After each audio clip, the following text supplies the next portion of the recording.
Assalamualaikum warahmatullahi wabarakatuh. Pada kesempatan kali ini kami akan mempresentasikan satu materi yaitu pada mata kuliah Etika Profesi, materi bab 7 yaitu Software Quality. Nah, sebelum untuk masuk ke dalam melaporkan materi, izinkan kami memperkenalkan diri. Kami dari kelompok 7 yang beranggotakan 3 orang, dengan saya sendiri Arum Putri Caksana dengan NPM 2478339. Kemudian ada rekan-rekan saya.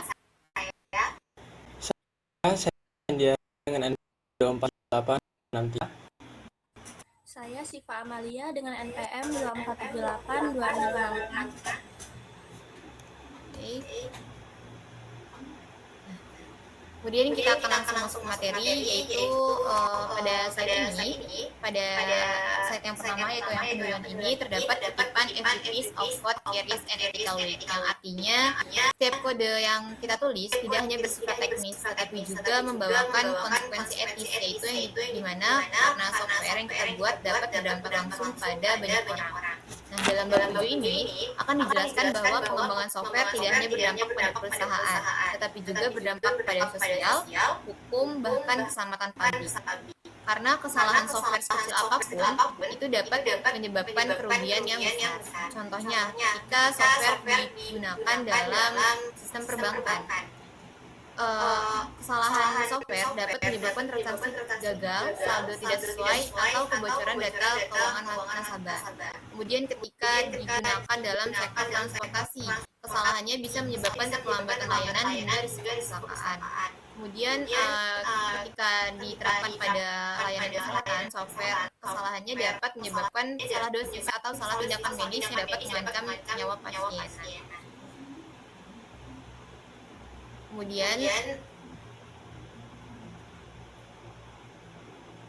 selanjutnya kita akan membahas mengenai kualitas software atau software quality, ya, yang dimana kualitas software adalah singkatnya sejauh mana software mampu memenuhi kebutuhan pengguna secara andal, aman, dan efisien. Jadi kualitas ini memiliki beberapa aspek utama.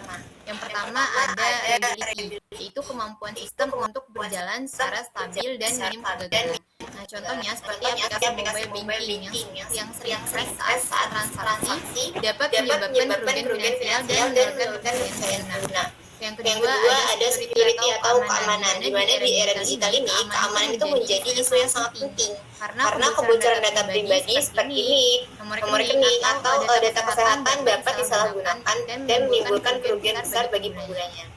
Kemudian yang ketiga ada efisiensi, yaitu kemampuan software menggunakan sumber daya secara optimal. Di mana ketika software yang terlalu telat dan lambat akan mengganggu pengalaman pengguna dan meningkatkan biaya operasional sistem. Yang keempat adalah usability, yaitu kemudahan penggunaan. Software yang sulit dipahami itu akan justru menyulitkan pengguna, terutama jika digunakan oleh masyarakat umum yang awam ya akan teknologi. Yang terakhir ada maintainability atau kemudahan dalam perawatan dan pengembangan software di masa depan. Jadi jika kode tidak rapi dan tidak terdokumentasi, perbaikan bug dan pengembangan fiturnya akan menjadi sulit dan sangat beresiko. Kemudian kita akan masuk kepada resiko software berkualitas rendah, yang dimana ketika terjadi kerusakan sistem, software bisa tiba-tiba crash, tidak bisa diakses atau bisa berhenti beroperasi. Jadi jika hal ini terjadi pada sistem penting seperti bank atau layanan publik, aktivitas masyarakat bisa lumpuh dalam waktu singkat. Kemudian yang kedua ada kerugian finansial, yang dimana kesalahan software dapat menyebabkan kerugian dalam jumlah yang besar. Perusahaan bisa kehilangan pendapatan, pengguna bisa kehilangan uang, dan biaya untuk memperbaiki sistem yang sudah terlanjur digunakan publik jauh lebih mahal jika dibandingkan dengan biaya pencegahan di awal pengembangan. Kemudian resiko yang ketiga yaitu ada gangguan layanan publik. Jadi ketika software layanan publik ini bermasalah, masyarakat langsung terdampak. Dampaknya adalah pendaftaran online bisa gagal, bantuan sosial bisa terhambat, dan layanan administrasi menjadi kacau. Nah, hal ini menimbulkan ketidakpuasan dan menurunkan kepercayaan publik terhadap institusi yang menyediakan layanan tersebut. Dan risiko paling serius adalah bahaya terhadap keselamatan manusia. Pada sistem tertentu seperti alat medis, transportasi, dan industri, kesalahan software bisa menyebabkan kecelakaan bahkan kematian. Dalam konteks ini, kegagalan software bukan lagi bukan sekedar masalah teknis ya, tetapi sudah menyangkut masalah etika dan keselamatan. Oke. Selanjutnya, dalam bab ini juga memberikan contoh dampak nyata kegagalan software secara global. Kasus yang pertama ada Nike Capital Fast Crash yang dimana terjadi pada tahun 2012. Nike Capital ini mengimplementasikan software trading baru tanpa pengujian yang memadai. Jadi dalam sekitar waktu 45 menit, sistem tersebut melakukan transaksi yang tidak terkendali dan menyebabkan kerugian sekitar 440 juta US dollar. Nah, kasus ini menunjukkan bahwa kesalahan software di sistem keuangan dapat berdampak sangat cepat dan sangat besar. Kemudian kasus yang kedua yaitu ada di Terak 25, yaitu sebuah mesin terapi radiasi. Nah, jadi karena kesalahan software dan kurangnya sistem pengamanan, mesin ini memberikan dosis radiasi yang jauh melebihi batas aman kepada pasien. Akibatnya beberapa pasien mengalami cedera serius dan meninggal dunia. Nah, kasus ini menjadi contoh nyata bahwa kesalahan software bisa merenggut nyawa manusia pada bidang kesehatan. Kemudian yang terakhir di sini ada contoh kasus dari kegagalan sistem IPO Facebook di Nasdaq. Nah, jadi pada saat IPO, sistem pemrosesan order mengalami gangguan nih, sehingga banyak investor tidak mendapatkan konfirmasi transaksi tepat waktu dan mengalami kerugian yang besar. Dampaknya tidak hanya kerugian finansial ya, tetapi juga menurunkan kepercayaan terhadap pasar modal. Oke. Nah, selain contoh kasus global, kita di sini juga mempunyai studi kasus Indonesia ya, yang terjadi di dalam Indonesia. Contohnya yang pertama ada di Peduli Lindungi. Kasus Peduli Lindungi ini bukan hanya soal kebocoran data nih, tetapi menunjukkan lemahnya penerapan security dan data governance. Data pribadi masyarakat dikumpulkan dalam skala besar tanpa sistem perlindungan yang kuat. Nah, hal ini membuktikan bahwa software dibuat dengan fokus fungsi, tetapi kurang memperhatikan risiko jangka panjangnya. Kemudian ada kasus My Pertamina yang menunjukkan bahwa kegagalan dalam aspek reliability dan efisiensi yang dimana sistem tidak siap menghadapi lonjakan pengguna. Servernya tidak dirancang untuk beban tinggi dan pengujian tidak mencerminkan kondisi nyata di lapangan. Dampaknya masyarakat kesulitan mengakses BBM karena BBM sekarang kan udah menggunakan ini ya, menggunakan aplikasi untuk pengisiannya. Kemudian yang ketiga ada di uji beban atau load test yang terjadi di daerah Jawa Barat, yaitu ketika pendaftaran SPMB. Nah, di sini dia terjadi karena kurangnya pengujian menyebabkan sistem lambat atau down saat lonjakan pengguna. Jadi pada saat pendaftaran itu softwarenya tidak diuji dengan baik ya. Jadi ketika pendaftaran yang melonjak, servernya langsung down. Nah, ketiga kasus ini menunjukkan bahwa masalah software di Indonesia bukan hanya teknis, tetapi akibat kurangnya quality asuransi, analisis risiko, dan tanggung jawab etis dalam pengembangan softwarenya, ini bisa menjadi suatu hal yang besar.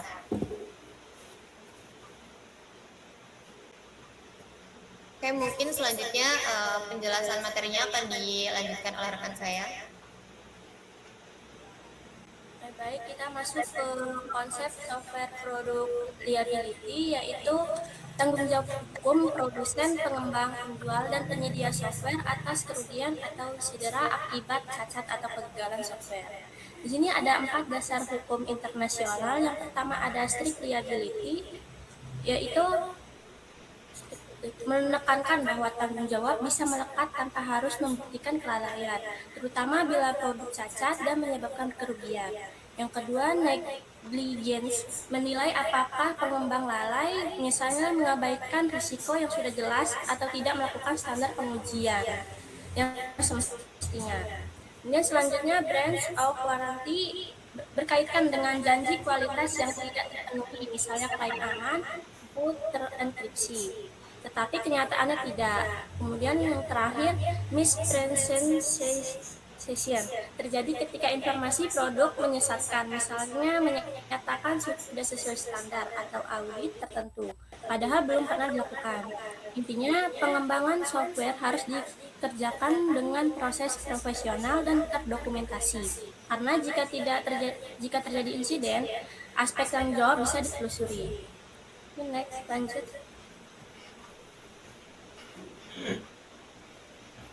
Nah, di sini ada konteks Indonesia. Dalam konteks Indonesia, tanggung jawab dan keamanan software terkait regulasi yang pertama tentang UU ITE pasal 3033 menyinggung akses ilegal, gangguan sistem, dan manipulasi data, yang menegaskan bahwa keamanan dan integritas sistem adalah hal serius. Dan yang kedua tentang UU Perlindungan Data Pribadi pasal 39 sampai 46 menekankan tanggung jawab pengendalian data untuk melindungi data pribadi, termasuk memastikan pemrosesan data dilakukan secara benar dan aman. Kemudian ada kasus kebocoran data eKTP, Tokopedia, dan Dapodik memperlihatkan bahwa dampak kebocoran bukan hanya reputasi organisasi, tetapi juga risiko ke pengguna, penipuan social engineering, hingga penyalahgunaan identitas. Karena itu, dalam pengembangan software di Indonesia, keamanan dan privasi perlu dipandang sebagai kebutuhan wajib, bukan fitur tambahan. Selanjutnya, next, ke pembahasan masuk ke metodologi pengembangan dan quality cara mencegah masalah sejak awal. Masuk ke sini, untuk memastikan kualitas, pengembangan software biasanya mengikuti tahapan SDLC, yaitu yang ada requirement, analysis, design, development, integration dan test, deployment, dan maintenance. Requirement adalah tahap menangkap kebutuhan pengguna dengan jelas. Jika salah, di sini sistem berisiko tidak sesuai kebutuhan. Kemudian yang kedua, analisis, menerjemahkan kebutuhan menjadi spesifikasi yang lebih rinci. Dan yang ketiga, desain, merancang arsitektur sistem database dan antarmuka. Kesalahan desain bisa membuat sistem sulit dikembangkan dan menyebabkan masalah performa. Dan yang keempat, development adalah proses coding. Sulit dikembangkan dan rentan masalah performa. Development adalah proses coding, integration, dan test menggabungkan modul dan menguji agar modul tidak saling merusak.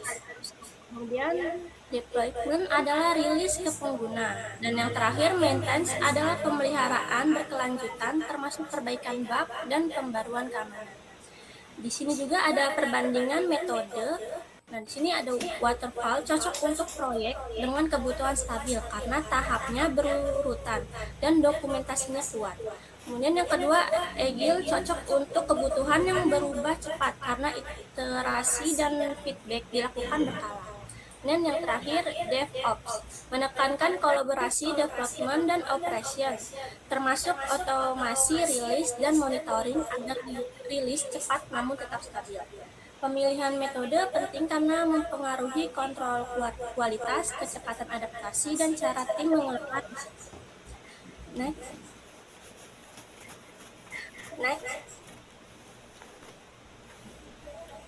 Ini masuk ke quality assurance adalah proses untuk memastikan software memenuhi kualitas, keamanan, dan keandalan sebelum dipakai. QA adalah bukan hanya mencari bug, tetapi memastikan sistem layak dipakai sesuai standar yang meminimalkan risiko pada pengguna. Ini jenis QA ada static testing, dynamic testing, black box testing, white box testing, integration testing, system testing, dan user acceptance testing. Static testing dilakukan tanpa menjalankan program, misalnya review kode atau review dokumen desain. Ini sering efektif menemukan kesalahan logika. Dynamic testing dilakukan saat program berjalan untuk memastikan perilaku sistem sesuai harapan. Dan black box testing menguji dari sisi input dan output seperti pengguna, sedangkan white box testing melihat sampai ke struktur logika kode. Selanjutnya, integration testing memastikan antar modul bekerja baik ketika digabung. Dan sistem testing menguji sistem sebagai satu kesatuan. Dan UAT memastikan sistem sesuai kebutuhan pengguna di dunia nyata, bukan hanya benar secara teknis. Nah, dalam konteks Indonesia, QA penting untuk layanan publik dan bisnis digital yang dipakai massal. QA juga terkait kepatuhan, keamanan, dan perlindungan data. Misalnya praktik standar keamanan seperti iOS atau IEC 27001 dan kepatuhan ke UU ITE serta UU PDP. Artinya, QA seharusnya mencakup uji fungsional, performa, keamanan, dan uji penerimaan anak. Mungkin cukup. Untuk penjelasan selanjutnya akan dilanjutkan dengan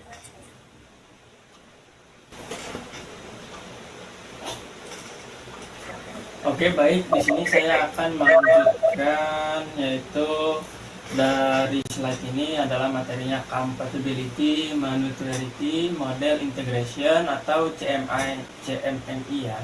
Nah, jadi yang pertama-tama di sini ada konsepnya, yaitu adalah kerangka kerja atau framework ya untuk menilai dan meningkatkan kematangan serta kompatibilitas proses pengembangan dan pengelolaan sistem atau perangkat lunak dalam suatu organisasi agar proses standar lalu terukur dan berkelanjutan. Nah, di sini itu ada beberapa tahapan ya, yang untuk level pertamanya pada bagian CMMI.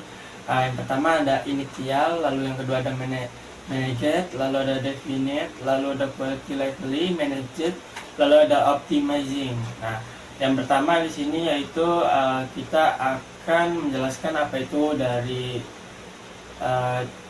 CMI-nya dulu ya. Nah, jadi untuk CMI itu sendiri ya digunakan untuk menilai dan meningkatkan kematangan dari sebuah proses pengembangan dan pengelolaan sistem atau perangkat lunak dari suatu organisasi. Jadi pada bagian kenapa sih gitu kan dari CMMI ini itu penting atau enggak gitu kan. Nah, dalam banyak proyek dari perangkat lunak, kegagalan itu juga sering kali bukan disebabkan oleh kurangnya kemampuan teknis dari developer tersebut, melainkan oleh proses yang tidak matang. Jadi beberapa contoh masalah ya seperti yang sering terjadi di antara lain di setiap proyek, misalnya request yang sering berubah-ubah tanpa kontrol yang kurang jelas, lalu ada perencanaan proyek dan tidak realistis, lalu ada dokumentasi yang minim, testing dilakukan di akhir secara terburu-buru, serta koordinasi antar tim yang lemah. Masalah-masalah tersebut itu membuat proses dari proyek itu sulit dikendalikan ya, dan meningkatkan resiko kegagalan. Nah, jadi CMMI ini hadir sebagai solusi untuk menata proses agar lebih terstruktur dan terkendali. Nah, kita mulai masuk ke level pertama. Yang pertama itu ada initial. Nah, jadi pada level pertama ini proses kerja itu sendiri bersifat tidak teratur dan reaktif.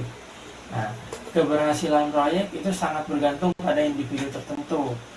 Misalnya jika seorang kunci tidak tersedia, proyek bisa terhambat atau gagal. Hasil kerja ini sulit diprediksi dan tidak konsisten. Nah, yang kedua ada manajer. Pada level ini organisasi mulai menerapkan manajemen dasar proyek. Sudah ada perencanaan, pembagian tugas serta pemantauan progres. Meskipun belum sepenuhnya standar, proses sudah bisa diulang dan lebih terkendali. Yang ketiga ada definite. Lalu di level ini itu untuk proses pengembangannya sudah distandarkan ya secara organisasi. Setiap tim itu mengikuti SOP yang sama alur kerjanya mulai dari analisis kebutuhan desain, lalu pengembangan, hingga kemudian sudah terdokumentasi dengan baik. Lalu yang keempat ada quality level management.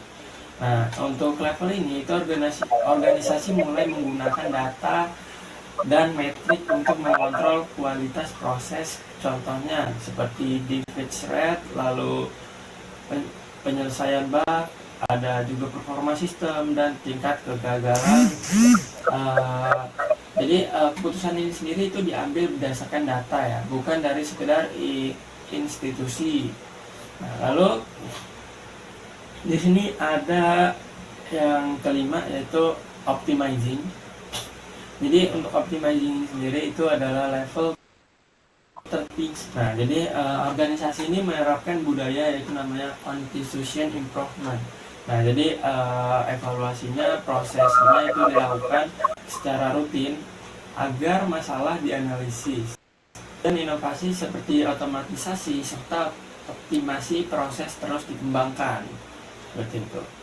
Nah, jadi dampak untuk penerapan dari CMI ini sendiri itu memberikan beberapa manfaat utama ya. Dari misalnya itu yang pertama meningkatkan kualitas produk software, lalu mengurangi kesehatan dan kegagalan sistem, lalu meningkatkan efisiensi waktu dan biaya, serta meningkatkan efisiensi waktu dan kepercayaan dari klien dan pengguna ya.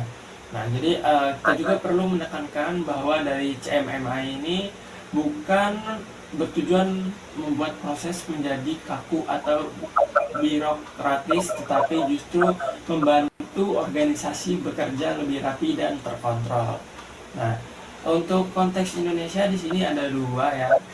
Yang pertama itu ada penerapan CMI oleh lembaga pemerintah dan BUMN TI, misalnya seperti BSSN dan Telkom Sigma untuk meningkatkan kematangan proses pengembangan dari sebuah sistem. Lalu dampak pada e-government, proyek lebih terstruktur, kualitas layanan meningkat, resiko kegagalan dan pemborosan anggaran berkurang. Nah, terutamanya sendiri itu untuk proyek pemerintah ya, lalu seperti sistem-sistem yang berskala besar lah ya. Nah, jadi pada proses ini sendiri itu kita harus mengurangi resiko kegagalan berkurang ya, agar anggarannya itu dapat diminimalkan. Nah, boleh kita masuk ke slide selanjutnya. Nah, di sini pada slide selanjutnya yaitu adalah ethical responsibilities of software development. Yang pertama di sini ada prinsip etika pengembangan, yaitu ada kehati-hatian, due care, lalu ada kejujuran, honesty, dan akuntabilitas, bertanggung jawab. Lalu ada konteks dari Indonesia yaitu tanggung jawab etis dalam proyek pemerintah berbasis IT. Lalu ada etika publikasi software open source di komunitas lokal. Lalu ada nilai-nilai profesionalisme dan amanah dalam budaya kerja Indonesia. Nah, jadi kita mulai masuk ya. Jadi pentingnya untuk etika dalam pengembangan software. Perangkat lunak ini bukan hanya sekedar produk teknis, tetapi juga memiliki dampak sosial ketika software itu gagal. Nah, dampaknya bukan hanya perusahaan, tetapi juga masyarakat luas. Nah, jadi oleh karena itu pengembangan ini memiliki tanggung jawab etis dalam setiap tahap pengembangan. Nah, yang pertama di sini kita masuk ke apa itu kehati-hatian dari due care. Nah, jadi pengembangan wajib bekerja dengan standar profesional yang wajar ya. Nah, misalnya melakukan pengujian sebelum rilis, lalu memperhatikan spek keamanan, serta menghindari praktik yang beresiko tinggi. Nah, due care ini bukan berarti harus sempurna ya, tetapi menunjukkan bahwa pengembangan itu berupaya mencegah potensi kerugian. Nah, lalu ada yang kedua, kejujuran honesty. Pengembangan ini harus jujur terkait kondisi software ya, termasuk keterbatasan dan risiko penyembunyian bug atau memaksakan rilis demi deadline merupakan pelanggaran etika karena dapat merugikan pengguna. Nah, lalu selanjutnya ada akuntabilitas, ya bertanggung jawab. Nah, pengembangan ini juga harus siap bertanggung jawab atas keputusan teknis yang telah diambil. Nah, jadi dokumentasinya, jejak perubahan dan alasan pemilihan teknologi merupakan bagian dari akuntabilitas profesional. Nah, jadi kita akan masuk ke konteks Indonesia. Yang pertama dari konteks Indonesia sendiri, tanggung jawab ya. Untuk kualitas dari perangkat lunak ya, itu merupakan tanggung jawab profesional. Kegagalan software dapat menyebabkan seperti gangguan layanan, lalu kerugian finansial, hingga resiko keselamatan. Nah, jadi karena itu terdapat konsep software product liability seperti negligence, lalu pelanggaran jaminan kualitas, dan misrepresentation. Nah, untuk pencegahannya itu kegagalan dapat dilakukan melalui penerapan quality asuransi sejak awal, proses pengembangannya yang matang seperti CMMI dan ISO serta analisis risiko seperti FMEA ya. Nah, jadi untuk dalam konteks Indonesia ini meningkatkan digitalisasi, membuat software yang andal, aman, dan patuh terhadap regulasi seperti UU IT dan UU Perlindungan Data Pribadi.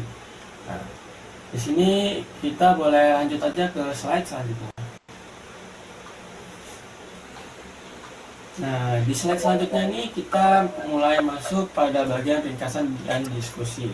Nah, di sini ada kualitas perangkat lunak yang merupakan sebuah tanggung jawab profesional karena kegagalan software itu dapat menimbulkan kerugian besar.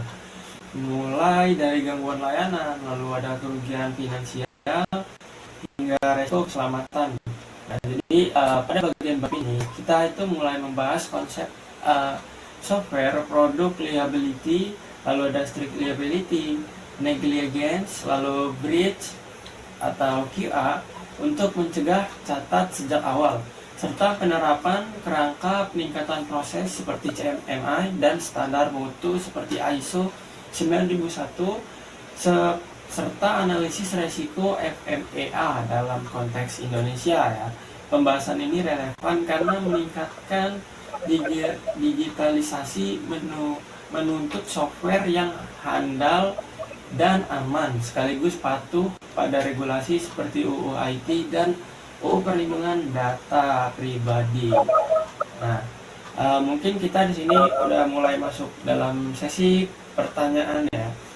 Mungkin di sini saya akan membuka terlebih dahulu ya pertanyaan ya.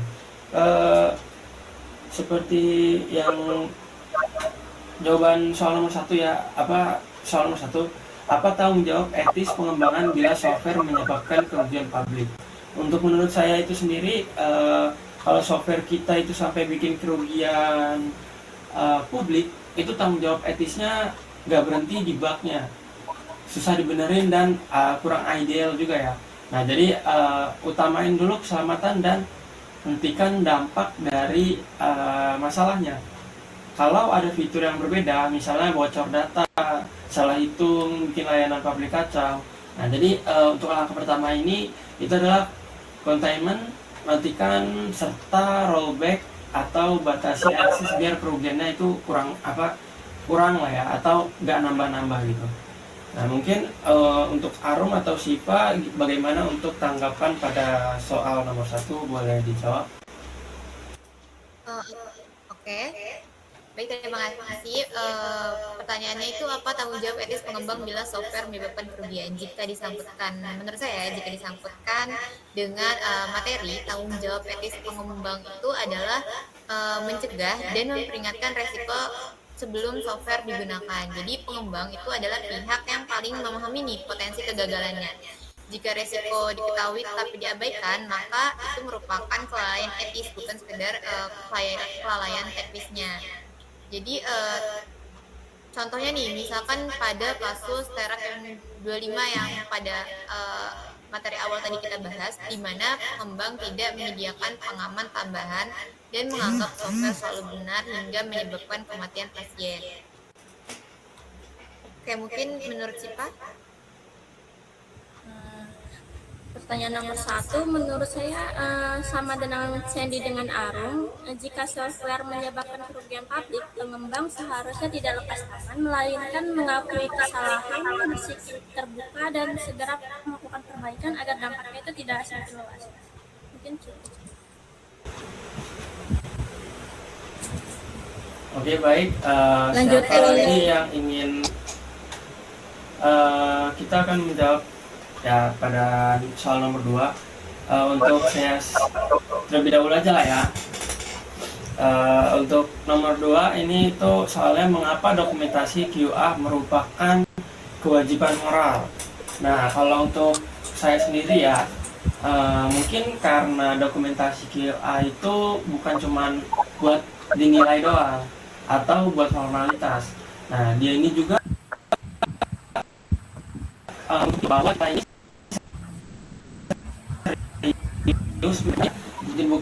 bukti kehati-hatian, kayak misalnya tadi yang yang saya bahas ya, yang due care.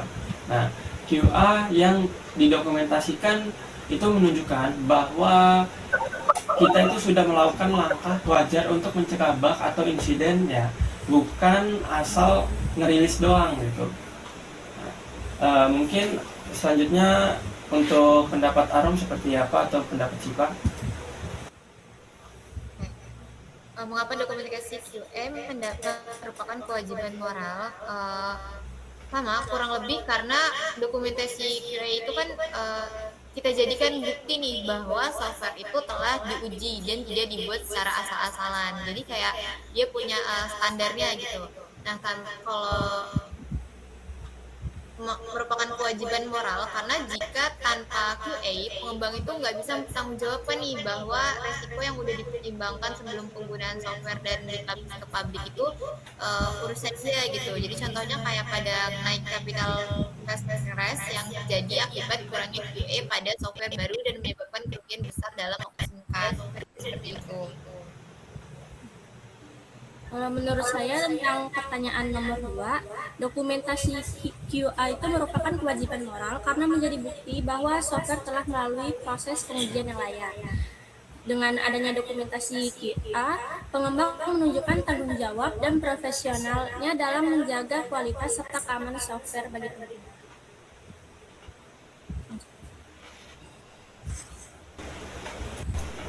Oke, mungkin saya akan menjawab ya soal nomor 3 ya, bagaimana UU PDP mengubah standar pengembangan software di Indonesia.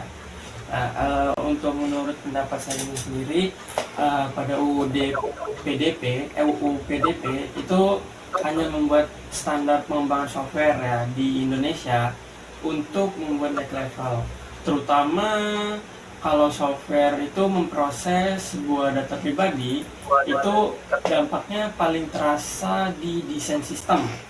Nah, untuk security dan proses kerja tim. Nah, jadi yang merubah secara praktis itu adalah privasi dan security jadi default ya, bukan tambahan belakangan. Jadi pengendalian data pribadi itu wajib menjaga atau keamanan, kerahasiaan, dan mencegah akses tidak sah.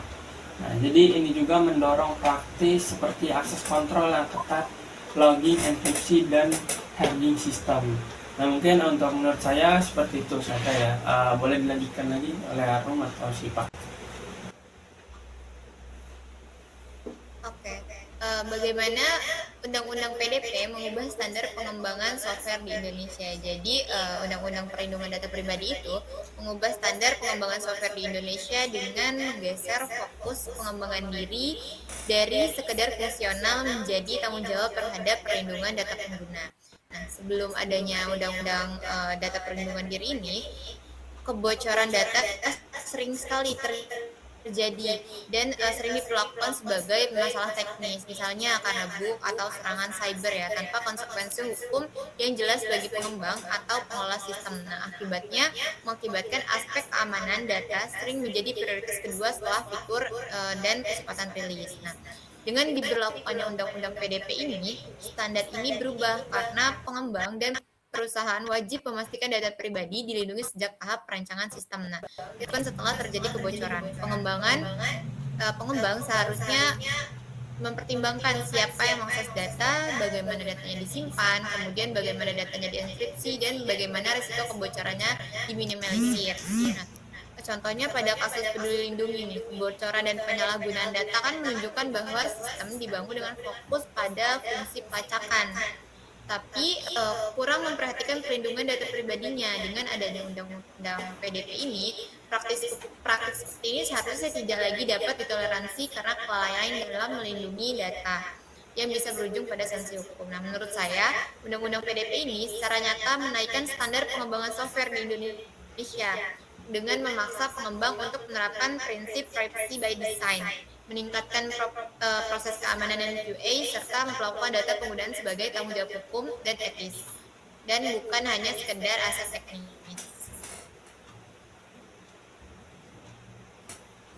Menurut saya, pertanyaan nomor 3, bagaimana UU PDP mengubah standar pengembangan software? Seperti yang kata Arun tadi, UU PDP mengubah standar pengembangan software dengan mewajibkan pengembangan melindungi data pribadi pengguna sejak tahap perencanaan. Pengembangan harus menerapkan keamanan data, pembatasan akses, serta transparansi penggunaan data sehingga pengembangan software menjadi lebih etis dan bertanggung jawab. Mungkin cukup. Oke, mungkin cukup sekian presentasi serta diskusi dari kami. Mohon maaf apabila ada kesalahan. Kami akhiri. Wassalamualaikum warahmatullahi wabarakatuh.